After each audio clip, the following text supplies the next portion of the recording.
பாகிஸ்தானில் ஏற்பட்ட திடீர் குண்டுவெடிப்பில் 2 சீனர்கள் உயிரிழந்த சம்பவம் சர்வதேச அரசியலில் சலசலப்பை ஏற்படுத்தியுள்ளது. இதன் பின்னணி என்ன என்பதை பார்க்கலாம் விரைவாக.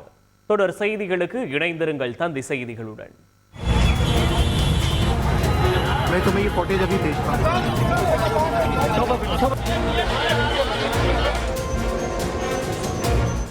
ஞாயிறு அன்று சுமார் இரவு 11 மணி அளவில் பாகிஸ்தானில் கராச்சி விமான நிலையத்திற்கு வெளியே பயங்கர சத்தத்துடன் குண்டு வெடித்தது. அலறி அடித்துக் கொண்டு மக்கள் அங்கிருந்து ஓட அந்த இடமே கலேபரமானது. இதில் விமான நிலையத்தில் இருந்த கட்டடங்கள் குலுங்கியதாக அங்கு வேலை பார்க்கும் அதிகாரிகள் பலர் தெரிவித்த நிலையில் இந்த கொடூர சம்பவத்தில் எத்தனை உயிரிழப்புகள் நேர்ந்ததோ என்ற அச்சமும் நிலவி வந்தது.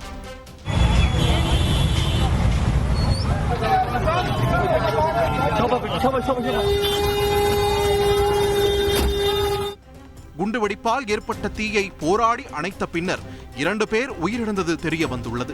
மேலும் 8 பேர் படுகாயங்களுடன் மருத்துவமனையில் அனுமதிக்கப்பட்டனர். இச்சம்பவத்தில் உயிரிழந்த 2 சீனர்கள் என்ற தகவல் வெளியாகியுள்ள நிலையில் இந்த தாக்குதல் பாகிஸ்தானில் உள்ள சீனர்களை குறிவைத்தே நடந்துள்ளதாக அதிகாரிகள் வட்டாரத்தில் பேசப்படுகிறது. ஆம், ஏற்கனவே தெற்கு மற்றும் மத்திய ஆசியாவை இணைக்கும் சாலை அமைக்கும் Beijing $multi-billion belt and road திட்டத்தின் கீழ் பாகிஸ்தானில் ஆயிரக்கணக்கான சீனர்கள் வேலை பார்த்து வருகின்றனர். இதனால் சீனா தரப்பில் கடும் கண்டனம் எழுந்துள்ளது.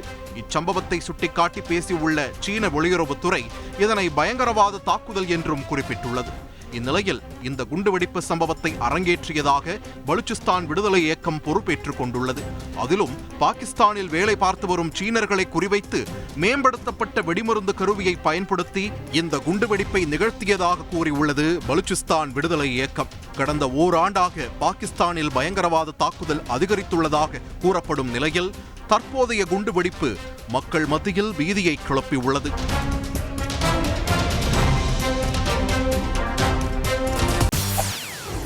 செய்திகளை உடனுக்குடன் தெரிந்து கொள்ள உடனே சப்ஸ்கிரைப் பண்ணுங்க.